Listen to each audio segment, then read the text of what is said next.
नमस्कार मंडळी कसे आहात तुम्ही? मला खात्री आहे तुम्ही नक्कीच खुशाल असणार. हे बघा मंडळी, आता आज काय आहे, कापसात पाळी घालून घ्यायचं काम चाललं आहे बघा. आणि मला काम लागले बुजलेले झाडं काढायचे. काय होते थांबा तुम्हाला दाखवतो. बघा आता झाडं पुजायला लागलेत बघा पाळी घालताना. काय झाडाच्या खोडावर माती आली का बैल इकडे सरकला की ती माती आली की झाड बुजते.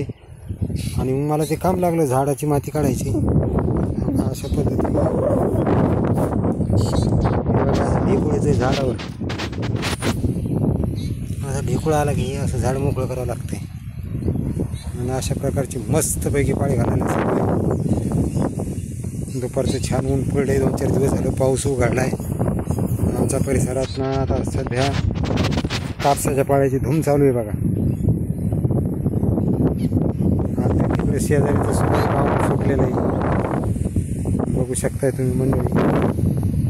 तुमच्या परिसरात काय कामं आहेत तुम्ही नक्की कमेंट करून सांगा.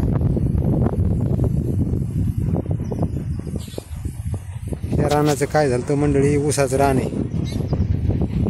आणि ऊसाच्या रानामुळं काय झालं, यात थोडा जार आहे. आणि ऊसाच्या रानात ऊस काढल्यानंतर रोटा आणून नांगरट केली.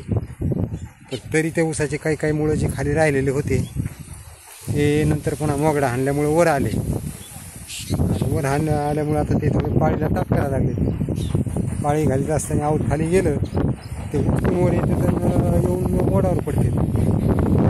मोड आणखी बारीक असल्यामुळे ते कुजतोय. आता बैलानं पाळी घालून घ्यायची म्हणलं की बैल काय व्यवस्थित चलत नाहीत, थोडे इकडे होते. तो बैल थोडा इकडे झाला झाड बुजतंय. बैलाच्या पायाने दबतंय. अशा प्रकारे काय तुटीची झाडं भरून काढल्यामुळं, जागा भरून काढल्यामुळं हे अशी बारीक झाडं आहेत बघा. अशी एकदम छोटी. आणि ह्या छोट्या झाडाला थोडी माती काढायची मेहनत घ्यावं लागते. हे बघा इथं बघू शकता तुम्ही अशा प्रकारे याच्या अंगावरती ढेकळ पडला आहे. असं हे झाड मोकळं केलं. आता अगदी सरकी कापूस काही 3 पानावर काही 2 पानावर अशी मस्तपैकी कोंब. सध्या पाऊस तर नाही, खूपच वारं सुटलं आहे. तुम्हाला व्हिडिओमध्ये सुद्धा जाणवून हवाच्या प्रेशरनं माझा कदाचित आवाज क्लिअर येणार नाही. आणि असे छोटे जे कोंब आहेत असे थोडी माती खाली चालले. पण आता पाळी घालून घेणं खूप गरजेचं होतं, कारण छोटं तण हे वापलं होतं. आणि वापल्यामुळं पाळी ही खूप गरजेची होती. कारण जर अचानक पाऊस आला असता तर मग काहीच करता आलं नसतं. त्याच्यामुळं काय आहे, चाललंय आता हे काढून घ्यायचं.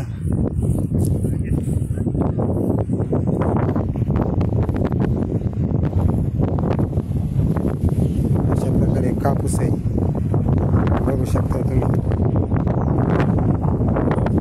आता पाळी झाली, त्याच्यामधले हे राहिलेले गॅप त्याला खुरपून घ्यायचं. आणि नंतर मग तोपर्यंत टाईम होतो फवारणीचा.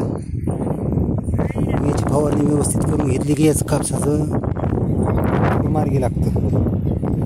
हे बघा अशा प्रकारची याच्यावर कोंब व माती यायला लागली. अशी माती काढून घ्यावं लागते. आज दुपारचा टाईम येतो, ऊन चांगलं पडलेलं आहे.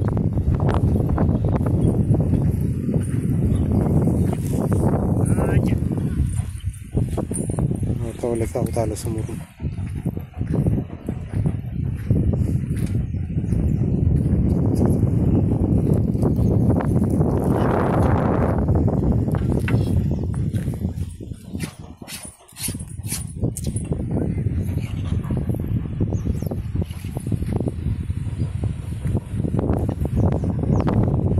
इकडे ऊसाला मोटर चालू केली, ऊसात पाणी चालू आहे. आणि आज मी एकटाच आहे शेतामध्ये, म्हणजे दोन्ही कामं मला एकट्यालाच हँडल करायचे आले. ऊसाची बुजलेली झाडं मोकळी करायची, ऊसाची बारे बदलायची. हे बघा यास बारीक 2-2 पानावर सांधे भरणं म्हणतात. जिथं जिथं उगवलं नाही तिथं डबल बी लावावं लागते. अशा प्रकारची सांधे भरून काढलेली. आणखी काही उगवत आहे काही उगवलं आहे. काय झालं तर कापूस लावला त्याच्यानंतर मी एक व्हिडिओमध्ये टाकलो तुम्हाला कापूस दाबण्याची भीती. माझ्या व्हिडिओला पाहिलं असलं तर नक्कीच त्याचा थंबनेलच होतं बापरे कापूस दाबण्याची भीती. आणि ते असतं डबलं काही ते वर उगवलंच नाही. नंतर तिथं दुबार लावणी केली ते आता आलं उगून वर मस्तपैकी. पण हे बघा अशा प्रकारची ही काही माती काही बघा झाड कसं दबलं आहे. आणि असं मोकळं केल्याच्यानंतर एकदम फ्रेश होतं आहे. असा हा आज खोटा नाही. अगदी दिवसभर हा उद्योग चालणार आहे. हे आता इथं बाजरीचं शेत होतं. या बाजरीच्या शेतामुळे हे बाजरीच्या मुळ्याची बुडखं काही वेचून घेतलेत काही राहिलेत. जे खाली होते ती जमिनीच्या आतमध्ये गेलेली आता वर यायला लागले आणि वरती येऊन अगदी झाडाच्या अंगावर पडतात. बाकी मित्रांनो तुमच्या परिसरात काय चाललंय ते बी कळवा. कुठं पाऊस आहे कुठं पाऊस नाही. आता आमच्याकडे तर नाही बाबा पाऊस 4 दिवस झालं उघडलेलंच आहे. पण तुमच्याकडे आहे का नाही ते कमेंट करून सांगा.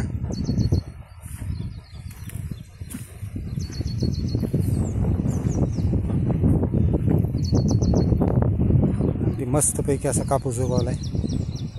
सध्या तरी ह्या कापसाला काही अडचण नाही. आता काय आहे जसं जसं निसर्ग साथ देईल तसं तर आपल्या सगळाच तुमचं माझं सर्वांचं एकच आहे. तशा पद्धतीने आता आपल्याला प्रत्येकाला पुढे जावंच लागणार आहे. आता कोणाच्या सोयाबीनच्या पेरण्या झाल्यात कोणाचं काही. आता आमच्याकडे सोयाबीन नसतं जास्त किंवा आमच्याकडे कापूस आणि ऊस ही 2 महत्त्वाची पिकं आहेत. त्यात बी लोकांकडे 90% ऊस नाही 70% ऊस आणि 30%च कापूस असतो. उन्हाळ्यामध्ये कापूस काढून गहू होते त्याच्यामुळे लोकांची कापसावर जास्त भर असते.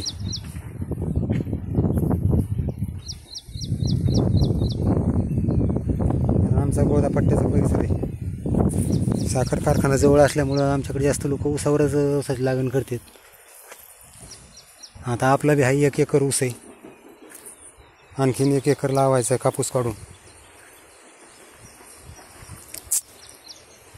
बाकी मित्रांनो माझा व्हिडिओ तुम्हाला नक्की आवडला असेल तर ह्या व्हिडिओला शेअर करा सबस्क्राईब करा लाईक करायला विसरू नका आणि कमेंट करा. कमेंट केल्याने काय होतं तुमची माझी कनेक्टिव्हिटी वाढते. तुमचं एक कमेंट मला लाख मोलाचं वाटतंय. मित्रांनो हे जे चॅनल चालतं हे तुमच्या सहकार्यानेच चालतं आणि तुमचं सहकार्य हे माझ्यासाठी खूप महत्त्वाचं असतं. काय होतं एक सबस्क्राईब मला केल्यामुळं तुम्ही काय लय बारीक होत नाहीत आणि थोडंसं बोलल्यामुळं मला बी जरा थोडं मोटिवेशन वाटतं तुमच्याबद्दल तुमच्या कमेंटबद्दल. तुम्ही जर कमेंट केली तर तिला रिप्लाय करण्याची प्रयत्न मी नक्कीच करणार. तुमच्या कमेंट वाचणार आणि त्याच्यामुळं थोडं मला बी हे होणार. बाकी मित्रांनो हा काही आता कापसाचे उभं काढायचं काम चालू आहे. त्याच्यामुळं काय आजचा व्हिडिओ आता इथंच थांबू. धन्यवाद मित्रांनो. भेटूया नक्कीच पुढच्या व्हिडिओ. तोपर्यंत सगळ्यांना माझा पुन्हा एकदा नमस्कार आणि धन्यवाद.